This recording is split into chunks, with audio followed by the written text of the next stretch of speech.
the whole idea of increasing interest rates to slow down inflation is, it's a very sound idea. But it is focused only when inflation is being led by demand. When things are positive and everyone's really happy and got money to spend and wages are all great, there's demand. People are wanting to pay more for those services and goods and what they're using day to day, and that drives inflation. When you increase interest rates, well, that's a very good handbrake for that inflation when it is demand-side-led inflation. What we are seeing at the moment, a big part of it is supply-led inflation. Lack of supply, lack of computer chips, lack of import exports, lack of the raw materials. COVID has really thrown things for six. Ukraine-Russia conflict has thrown things for six. It's driving up the cost of very scarce and limited resources.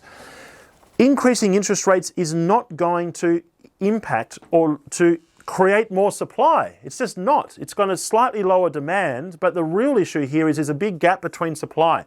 So that's why the governments, they don't go out and they're not going to increase interest rates by 2% tomorrow. They have to increase it very slowly to see if it's actually working. If it's not working, okay, then they're in a really bad spot because they've increased interest rates and it hasn't fixed the problem, right? And then they're really up whatever creek without a paddle, okay? What we need to, and that's the reason, the underlying, there are other ways potentially to stimulate the demand side, and that is potentially something that they might need to look at, and that's probably coming back to you there, Wes. If supply is still an issue and we still have inflation, how do they change the demand-supply equation?